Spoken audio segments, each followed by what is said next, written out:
मुख्यमंत्री धामी ने केदारनाथ प्रभावितों को बड़ी राहत दी है। जी हां, राहत कोष से 56.30 लाख की अतिरिक्त मदद की मंजूरी दी गई है।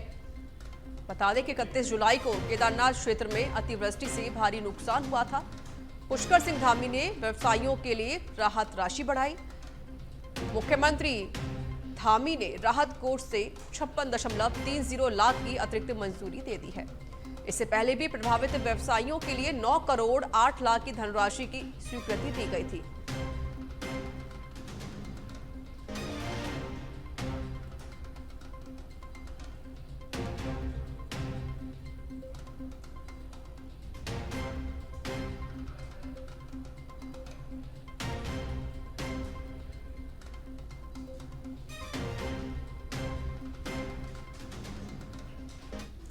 और इस बीच मुख्यमंत्री पुष्कर सिंह धामी ने ट्वीट किया। सीएम ने लिखा, प्रदेश की राजधानी देहरादून में 977 करोड़ की लागत से शहर की सभी विद्युत लाइनें भूमिगत की जाएंगी। यह कार्य पूरा होने के बाद शहर के सौंदर्यीकरण, सड़क चौड़ीकरण आदि कार्यों में समस्या नहीं आएगी। साथ ही तारों के टूटने से होने वाली दुर्घटनाएं भी नहीं होंगी।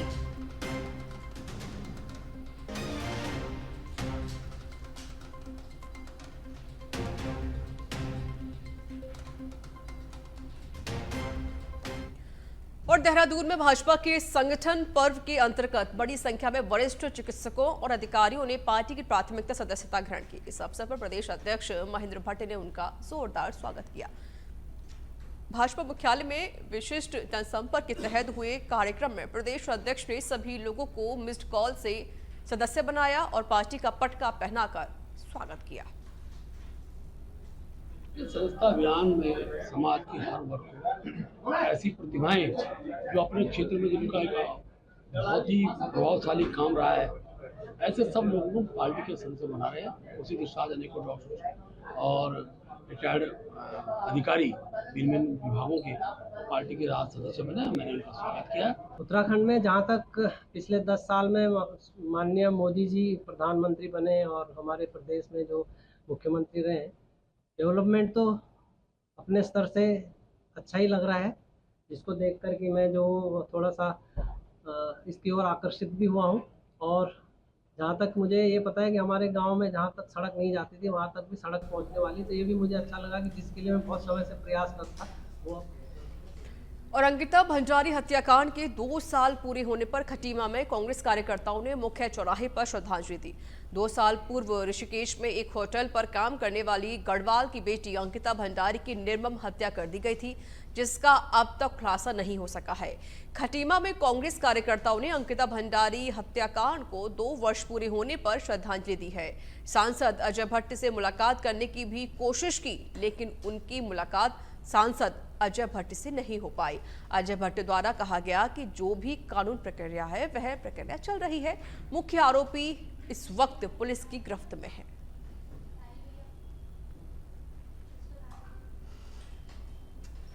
और अंकिता भंडारी हत्याकांड की गुत्थी कब सुलझेगी, ये एक सवाल है। वहीं उत्तराखंड में अंकिता भंडारी के नाम पर राजनीतिक जमकर हो रही है। जहां एक तरफ कांग्रेस हत्याकांड के मुद्दे पर सरकार को घेर रही है, तो कांग्रेस के वरिष्ठ नेता गणेश गोदयाल तो हर मंच पर अंकिता भंडारी को इंसाफ न मिलने की बात उठाते रहते हैं। वहीं बीजेपी के प्रदेश अध्यक्ष महेंद्र भट्ट ने कहा कि अंकिता भंडारी को बदनाम करना बंद करें। कांग्रेस के पास कोई सबूत है तो उसे कोर्ट के सामने रखें। कांग्रेस, भारतीय जनता पार्टी कांग्रेस किसी नाम को उजागर करने के लिए सक्षम है, न कर सकते हैं।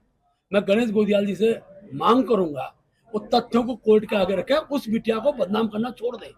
बहुत बदनाम कर दिया उस बिटिया को, और इस तरीके का जो माहौल बनाकर उसमें जो आज दुनिया में नहीं है, बार बार उसके चरित्र पर जो लांछन लगाने का जो आज काम कर रहे हैं, जिसका कि प्रमाणित सत्य भी कोर्ट ने डिसीजन देना है, इस प्रकार की बातें करके मात्र इसका अपमान कर रहे हैं।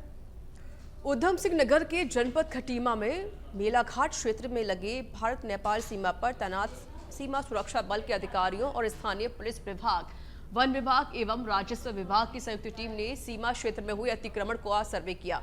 वहीं तत्कालीन सर्वे में पोल्ट्री फार्म हटाने को लेकर संचिता वर्मा तत्कालीन कार्यवाही करते हुए मौके पर पहुंची। साथ ही बताया कि सूचना मिली है कि फार्म अतिक्रमण के जद में आने के कारण हटाए जाने को आदेशित किया।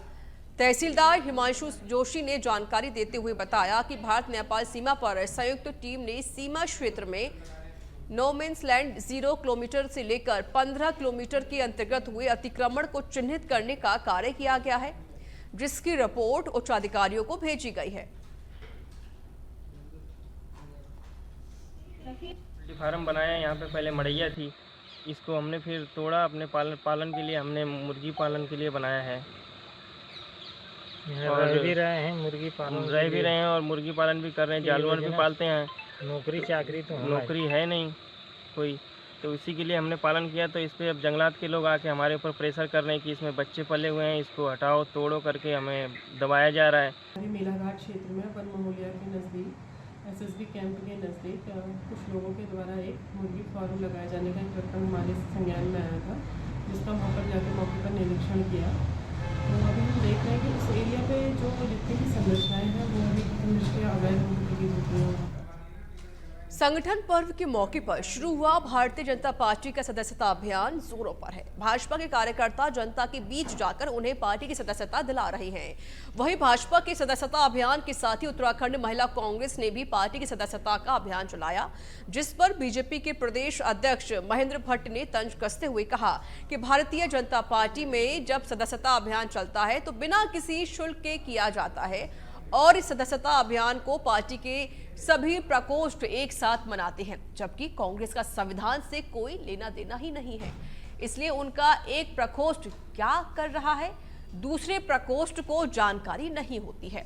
उन्होंने कांग्रेस पर सदस्यता के बदले पैसे लेने का भी आरोप लगाया है। कांग्रेस पर भाजपा प्रदेश अध्यक्ष के हमले के बाद पार्टी के वरिष्ठ नेता व पूर्व मुख्यमंत्री हरीश रावत ने भारतीय जनता पार्टी के प्रदेश अध्यक्ष महेंद्र भट्ट पर जोरदार पलटवार किया। उन्होंने कहा कि भाजपा के प्रदेश अध्यक्ष का जन्म नहीं हुआ था, उस समय कांग्रेस में 54 की सदस्यता होती थी। उनको अलग से मोर्चों के सदस्यता लेने की आवश्यकता नहीं होती। ये ठीक है कि जो बीजेपी का मूल सदस्य बनेगा वो मोर्चे के युवा मोर्चा, युवा उम्रदराज युवा मोर्चे में जाएगा, महिलाएं महिला मोर्चे पदाधिकारी बनेंगी, लेकिन सदस्यता मोर्चे से हमारी व्यवस्था नहीं है। और हमारे यहाँ संविधान में उल्लेख किया है प्राथमिक सदस्यता का। पहले शुल्क था, अब हमने संविधान में सुंदर करते हुए निःशुल्क सदस्यता और मोबाइल के माध्यम से, मिस कॉल के माध्यम से, क्यूआर कोड के माध्यम से और नमो ऐप के माध्यम लोग करा रहे हैं। इसके साथ साथ जिन घरों में मोबाइल नहीं है उसके लिए हमारे फॉर्म सदस्यता के उन सदस्य के माध्यम करा रहे हैं। इसलिए पार्टी, भारतीय जनता पार्टी संविधान, पार्टी के संविधान के आधार पर सदस्यता करती है। कांग्रेस के अंदर कोई संविधान नहीं है, कांग्रेस के अंदर कोई व्यवस्था नहीं है, इसलिए महिला मोर्चा अलग करेगा, उनका युवा अलग करेगा, तो फिर वो इकट्ठे भी कांग्रेस सदस्य कैसे माने जाते होंगे? संविधान में उनके क्या उल्लेखित, मैं कोई टिप्पणी करना नहीं चाहता। जब इनका जन्म नहीं हुआ था कांग्रेस में, उस समय 54 की सदस्यता होती थी। तो जो है उनसे कहिए कि अपने जन्म का पहले पतड़ा जो है पंडित जी से लिखवा ले अपने, जब वो पतड़े में क्या है उसको देख ले, उसके बाद हमसे बात करें, कांग्रेस से बात। उत्तराखंड के ऊधम सिंह नगर में एसएसपी मणिकांत मिश्रा ने पुलिस कार्यालय रुद्रपुर में स्थित साइबर सेल का आकस्मिक निरीक्षण किया। उन्होंने साइबर सेल में नियुक्त कर्मचारियों के कार्यों की समीक्षा की और साइबर सेल को अधिक मजबूत करने के लिए आवश्यक निर्देश दिए।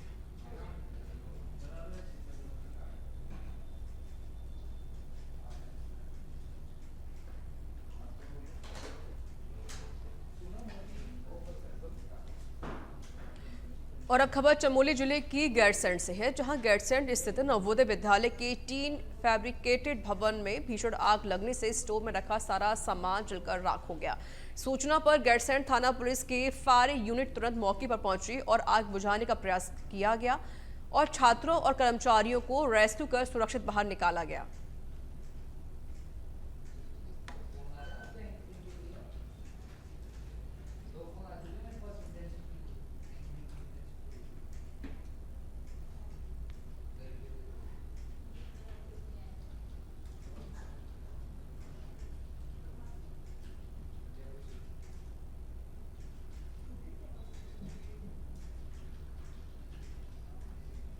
ऊधम सिंह नगर के रुद्रपुर से है, जहां पर आदर्श कॉलोनी चौकी इंचार्ज संदीप लखवाल पर एक सिख युवक के साथ मारपीट करने के आरोप लगे हैं।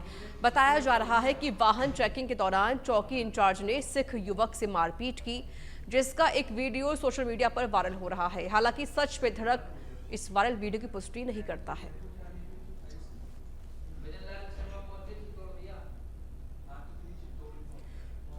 और अब खबर देहरादून से है, जहां अपराधियों के विरुद्ध दून पुलिस की ताबड़तोड़ कार्रवाई देखने को मिली है। अलग अलग थाना क्षेत्रों में चोरी का खुलासा किया गया है। 4 अलग अलग घटनाओं का दून पुलिस ने खुलासा किया है। घटनाओं को अंजाम देने वाले 5 अभियुक्तों को पकड़ा गया है।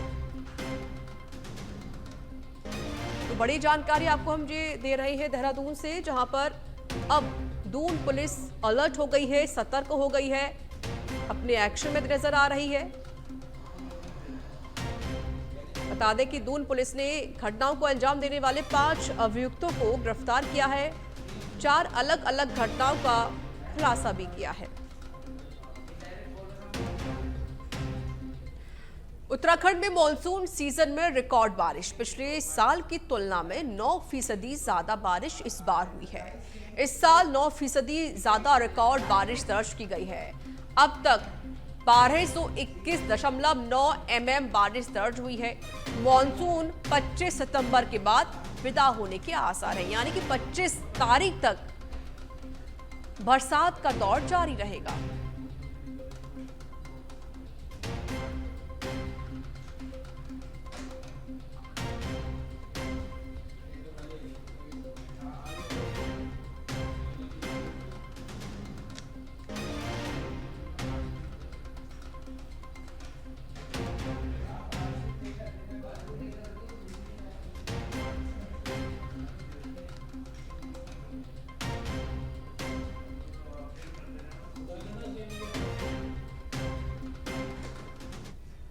और भाई उत्तराखंड की राजधानी देहरादून जिले में बाल भिक्षावृत्ति रोकने की मुहिम के लिए 1.25 करोड़ रुपए का फंड जारी किया गया है, जिसमें 5 गाड़ियां खरीदी जाएंगी। गाड़ियां भिक्षावृत्ति करने वाले बच्चों को पुनर्वास के लिए लेकर जाया जाएगा। साधु राम इंटर कॉलेज में नया पुनर्वास केंद्र बनेगा। इसकी सभी तैयारियां पूरी कर ली गई हैं। जिला प्रवेशन अधिकारी को अभियान का नोडल अधिकारी नियुक्त करते हुए वाहनों से 24 घंटे गश्त करने के निर्देश दिए गए थे। इस मुहिम में वाहनों की कमी बड़ा अवरोध बन रही थी, इसलिए 5 वाहनों को खरीदकर डीएम ने इसकी अनुमति दे दी है। फर्स्ट फेज में अभी हम बच्चों पे फोकस कर रहे हैं, लेकिन निश्चित रूप से जो भी हमारे अन्य वर्ग के लोग भी हैं, अन्य एज ग्रुप्स के लोग भी हैं, उनको भी इस एक्टिविटी से हमको डेविएट करना है। उनको भी इस एक्टिविटीज से डेविएट करके लाइवलीहुड और सेल्फ वेजेस में, सेल्फ वेज एम्प्लॉयमेंट में इन्वॉल्व करना ही है। उनको वहाँ पे एंगेज करना ही पड़ेगा, because this is not good. This activity doesn't augur well for the society as well as for the economy. जो हमारी ह्यूमन डेवलपमेंट इंडिकेटर है, उसके लिए बहुत एडवर्स है।